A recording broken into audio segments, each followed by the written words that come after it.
अस्सलाम वालेकुम व्यूवर्स। तो कैसे हैं आप सब? मेरा नाम है Jawad Khan. Welcome back to cars trans channel.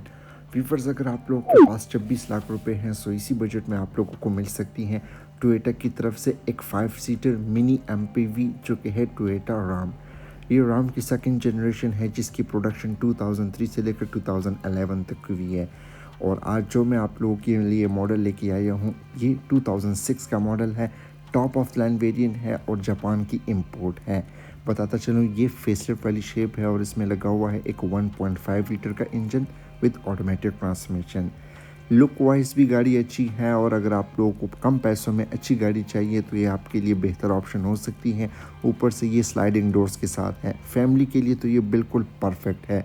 बाकी ऑब्वियसली जैपनीज़ है तो इसमें आप लोगों को एबीएस, एयरबैग, इस तरह की सारी चीज़ें स्टैंडर्ड देखने को मिल जाएगी। ये गाड़ियाँ मार्केट में कम देखने को मिलती हैं। इस तरह की जो डिफरेंट सी गाड़ियाँ हैं वो ऑब्वियसली मार्केट में कम ही रहती हैं क्योंकि कम इंपोर्ट की जाती है। अब मार्केट में मोस्टली लोग जो है ना इसी टाइप में या तो वो फील्डर की तरफ जाएंगे या बड़ी एमपीवी वॉक्सी वगैरह की तरफ जाएंगे।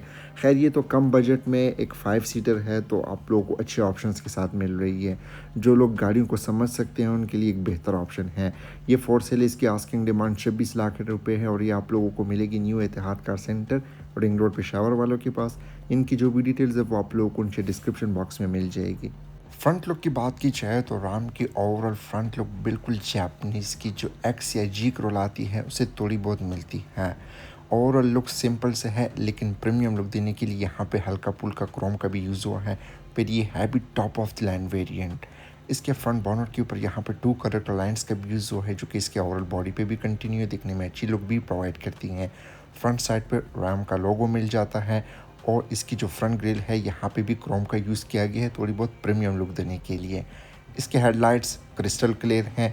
इनमें ऑटोमेटिक वाला फीचर भी आता है और इसकी जो ओवरऑल लुक है ये बिल्कुल जापानीज़ एक्स या जी क्रोला जैसे ही लुक प्रोवाइड करती हैं। इनमें प्री इंस्टॉल फॉग लैम्प्स भी मिल जाते हैं। इसमें कुछ छोटे मोटे वेरिएंट भी आते हैं जिनमें फॉग लैम्प्स इस तरह की चीज़ें नहीं मिलती और ना ही उनमें फ्रंट साइड पे क्रोम की जो ग्रिल है वहाँ पे यूज़ किया जाता है। खैर ये टॉप ऑफ लाइन वेरिएंट है इसलिए हर चीज़ यहाँ पे अवेलेबल है। साइड प्रोफाइल की बात की जाए तो राम एक 5 डोर मिनी एमपीवी है जो कि स्लाइडिंग डोर्स के साथ है। ये साइज़ में विड्थ वगैरह से थोड़ी सी बड़ी होती हैं। इनमें कुछ एक्स्ट्रा चीज़ें भी आती हैं। व्हील्स की बात की जाए तो इसमें लगे हैं after market 15 inch alloy wheels with 185/65 R15 tyre profile. ABS इसमें स्टैंडर्ड मिलता है और उसके पिछले व्हील्स में ड्रम ब्रेक्स का यूज़ हुआ है। बताता चलूँ, ये फ्रंट व्हील ड्राइव होती है। इसमें ऑल व्हील ड्राइव का भी ऑप्शन अवेलेबल है लेकिन वो हम पाकिस्तानी मार्केट में वो वाली गाड़ियाँ आप लोगों को नहीं मिलेगी, फ्रंट व्हील वाली मिलती हैं। यहाँ पे कोई साइड स्कर्ट्स इस तरह की चीज़ें नहीं मिलेगी। इसके डोर के ऊपर डोर माउंटिंग का यूज़ किया गया है। छोटे वेरिएंट में डोर माउंटिंग का यूज़ नहीं मिलता, सिर्फ टॉप ऑफ लाइन वेरिएंट में आते हैं। इसके साइड मिरर्स ब्लैक कलर में हैं। रिट्रैक्टेबल भी है, एडजस्टेबल भी है, इनमें टर्न सिग्नल्स भी मिलते हैं। इसके अलावा सनवाइजर्स वगैरह भी इनमें स्टैंडर्ड आते हैं। इसमें कोई सनरूफ वगैरह का ऑप्शन मौजूद नहीं है। अगर आप लोग देखें तो विंडोज़ के आसपास यहाँ पे कोई क्रोम का यूज़ भी नहीं मिलता। प्लस ये स्लाइडिंग डोर्स के साथ है। ये मैनुअल स्लाइडिंग डोर्स है। इसके पिछले व्हील्स में ड्रम ब्रेक्स का यूज़ किया गया है, फ्रंट व्हील्स में डिस्क ब्रेक्स का। लेकिन इसकी ओवरऑल ब्रेकिंग की परफॉर्मेंस इसलिए अच्छी है क्योंकि ये एबीएस के साथ स्टैंडर्ड अवेलेबल है। तो ओवरऑल साइड प्रोफाइल की बात की जाए तो दिखने में भी कोई इतनी बुरी नहीं लग रही। हालांकि ये एक एमपीवी टाइप है। जापान की जितनी भी गाड़ियाँ हैं वो नेक्स्ट लेवल होती हैं। फ्रंट साइड से ज़्यादा इसकी रेयर प्रोफाइल अच्छी लुक प्रोवाइड करती है, स्पेशली जो इसके टेल लाइट से। बताता चलूँ, ये फेसलिफ्ट वाली शेप है जिसके बाद इसके टेल लाइट्स वगैरह का डिज़ाइन चेंज कर दिया था। प्लस राम का जो टेल गेट है वो प्राडो की तरह राइट साइड की तरफ ओपन होता है। मैं आप लोगों को दिखा भी देता हूँ। इसकी रियर विंड स्क्रीन टिंटेड है, साथ यहाँ पे वाइपर की फैसिलिटी भी दी गई है विद वॉशर। इसके रूफ के ऊपर यहाँ पे एक एंटीना भी दिया गया है रेडियो वगैरह के लिए। प्लस इसकी जो रियर विंड स्क्रीन है ये साइडों के साथ कनेक्टेड है और ये ऑल ब्लैक हमें देखने को मिलती है। डिज़ाइन भी इसका बहुत ही प्यारा सा है। इसके टेल गेट के ऊपर यहाँ पे क्रोम का यूज़ किया गया। आफ्टर मार्केट कैमरा है। टेल गेट के ऊपर राइट साइड पर राम की बैजिंग हमें दी जाती है। टेल लाइट्स की बात की जाए तो ऑलरेडी मैंने बताया ये फेसलिफ्ट वाले टेल लाइट्स है। फेसलिफ्ट के बाद इसका इनर डिज़ाइन चेंज कर दिया था। यहाँ पे एलईडी और हैलोजन बल्ब का यूज़ किया गया है। इसके रेड बम्पर में 2 रिफ्लेक्टर्स भी हमें देखने को मिलते हैं जो कि फेसलिफ्ट के बाद ऐड कर दिए थे। और इसका जो टेल गेट है ये प्राडो की तरह राइट साइड की तरफ ओपन होता है। तो ओवरऑल बैक लुक की बात की जाए तो लुक्स के हिसाब से भी राम अच्छी लुक प्रोवाइड करती है ओवरऑल। इंटीरियर की बात की जाए तो ये टू टोन कलर में है, बेज विद ग्रे। इसके ओवरऑल इंटीरियर में बेज कलर का यूज़ किया गया है। इसमें आप लोगों को थोड़े बहुत एक्स्ट्रा फीचर्स भी मिलते हैं। अगर ओवरऑल इंटीरियर डिज़ाइन की बात की जाए तो बेहतर डिज़ाइन हमें मिलता है। इसमें लगा हुआ है टोयोटा का एक 4 स्पोक स्टीयरिंग व्हील। इस तरह का स्टीयरिंग व्हील सेकंड जनरेशन प्रीएस में भी आता था, लेकिन इसमें मल्टीमीडिया कंट्रोल्स नहीं आती, एयरबैग दिया गया है। इसके हेडलाइट्स में ऑटोमेटिक वाला फीचर भी आता है बाय फैक्ट्री, और इसके लेफ़्ट साइड पे इसके फ्रंट और रेयर वाइपर के कंट्रोल्स मिलते हैं जो कि ऑटोमेटिक वाले नहीं हैं। ये मीटर की डिस्प्ले नहीं है, यहाँ पर कुछ लाइट्स हमें मिलती है जैसे कि डोर ओपन है इसके अलावा चेक लाइट, जैसे स्विच ऑन करते हैं तो डिफरेंट से वार्निंग लाइट्स हमें मिलती हैं। मेन इंस्ट्रूमेंट क्लस्टर इसके दूसरे वाली साइड पे है। इसी के साथ डैशबोर्ड के राइट साइड पे एयर वेंट दिया गया है, और आप जो स्लाइडिंग डोर्स हैं आप उनको ऑफ ऑन कर सकते हैं। इसके हेडलाइट्स में लेवल का भी फीचर आते हैं, अपने लेवल के मुताबिक उसको एडजस्ट कर सकते हैं। तो ये अच्छे खासे फीचर्स हमें देखने को मिलते हैं।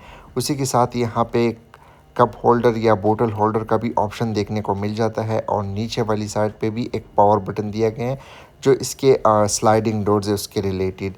अब मेन डैशबोर्ड की बात की जाए तो यहाँ पे इसका ओवरऑल डिज़ाइन भी हमें अच्छा मिलता है, एमपीवी स्टाइल में है। इसका जो इंस्ट्रूमेंट क्लस्टर है वो सेंटर में मिलता है, इसमें 2 एयरबैग्स भी अवेलेबल है। मीटर की बात की जाए तो इसके लेफ़्ट साइड पे 7000 का आरपीएम, सेंटर में 180 तक स्पीड लिमिट, राइट साइड पे फ्यूल की गेज मिलती है, और ये ऑटोमेटिक ट्रांसमिशन के साथ है। इसमें ट्रिप ए ट्रिप बी और टोटल माइलेज हमें मिलती है। इसके अलावा यहाँ पे कुछ खास नहीं है। डैशबोर्ड के सेंटर वाले एरिया में ये ग्रे कलर का यूज़ किया गया है, और यहाँ पे हैज़र्ड बटन मिलता है। इसके एयर वेंट सेंटर में जो है ये ब्लैक कलर के मिलते हैं, प्लस इसमें एंड्रॉयड पैनल लगा हुआ है, ये तो मस्ट है। यहाँ पे एनालॉग वाले एसी कंट्रोल्स मिल जाते हैं, और ये ऑटोमेटिक ट्रांसमिशन के साथ है। पावर भी इसकी अच्छी खासी है, इसमें 1500 सीसी का एक पावरफुल इंजन भी लगा हुआ है।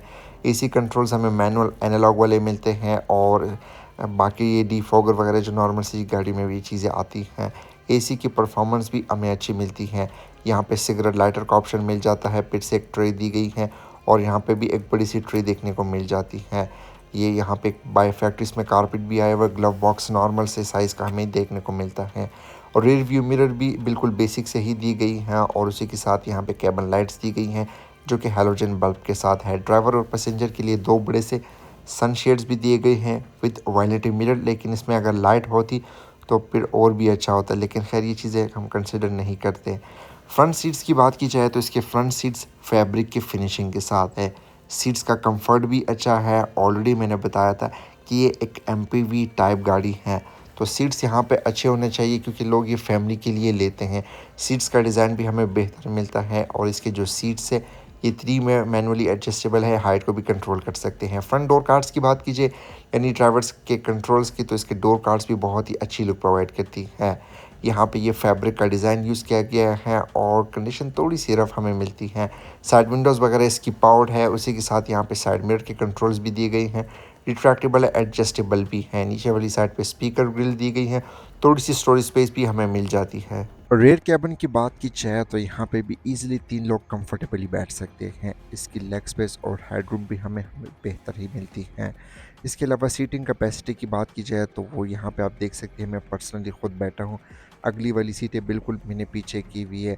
यहाँ पे बैठने उतरने में भी अच्छी खासी आसानी मिलती है क्योंकि ये स्लाइडिंग डोर्स के साथ है। लेग स्पेस वगैरह आप लोग देख सकते हैं बहुत ही अच्छी मिलती हैं। ये ग्रैब हैंडल्स वगैरह दिए गए हैं। व्यू को बेहतर बनाने के लिए यहाँ पे फ्रंट डैशबोर्ड का व्यू भी अच्छा है, और इसके लेफ़्ट साइड पे मैं आप लोग को एक और चीज़ दिखाना चाहता हूँ। इसकी जो दोनों ही डोर्स ओपन करेंगे तो इसके सेंटर में पिलर वगैरह नहीं मिलता, जैसे कि डाई हार्ट्सू टेंटो भी आती है उसमें भी आप लोग को पिलर नहीं मिलता। यहाँ पे अच्छी बात यह है कि फिर आप लोग आसानी से बैठ सकते हैं, सामान को लोड अनलोड भी ईजिली आप लोग कर सकते हैं। राम का जो टेल गेट है ये प्राडो की तरह राइट साइड की तरफ ओपन होता है। इसकी ट्रंक स्पेस भी हमें नॉर्मल मिलती है। अगर आप लोग 3 से 4 लोग हैं तो आप लोग का लगेज इजीली फिट आ सकता है। इसके अलावा अगर आप ट्रंक स्पेस और बढ़ाना चाहते हैं तो इसके रेयर सीट्स को आप फोल्ड कर सकते हैं इंडिविजुअली। इसके अलावा इसकी ट्रंक स्पेस पर कुछ खास चीज़ें नहीं मिलती। अब अगर बात की जाए इसके इंजन की तो राम में भी लगा हुआ है टोयोटा का एक 4 सिलेंडर का नेचुरली एस्पिरेटेड VVTi टेक्नोलॉजी के साथ एक 1NZ FE इंजन जो कि ऑलमोस्ट 1500 सीसी होती हैं। ये ऑटोमेटिक ट्रांसमिशन के साथ प्रोड्यूस करती है 109 horsepower with 141 newton metre of torque. Fuel average की बात की जाए तो ये इंजन ईजिली आप लोगों को 1 लीटर में 12 टू 14 किलोमीटर की फ्यूल एवरेज प्रोवाइड कर सकती है, लेकिन डिपेंड करते हैं कि आप किस तरह की गाड़ी ड्राइव करते हैं। यही इंजन आप लोगों को जापानीज़ के XG Corolla में भी मिल जाता है और कुछ एक्जियो में भी आता है यही इंजन, लेकिन एक्जियो में CVT ट्रांसमिशन के साथ अवेलेबल है, ये नॉर्मल ऑटोमेटिक ट्रांसमिशन के साथ है। बाकी ये जापानीज़ है तो इसमें एयर बैग, ABS, इस तरह की सारी चीज़ें स्टैंडर्ड हैं।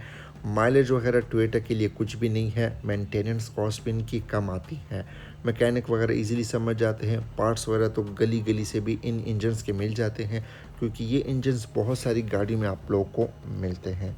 अच्छा, तो व्यूवर्स कैसे लगी आप लोगों को ये टोयोटा राम? कमेंट सेक्शन में अपनी फीडबैक से आगाह कर सकते हैं। अगर आप लोगों को मेरी रिव्यूज़ पसंद आती है तो मेरी वीडियोस को लाइक कर दे, कमेंट कर दे, दोस्तों के साथ शेयर भी कर लें। सो आज के लिए इतना ही, मिलते हैं फिर अगले रिव्यू में, तब तक के लिए अपना ख्याल रखें। अस्सलाम वालेकुम, अल्लाह हाफिज़।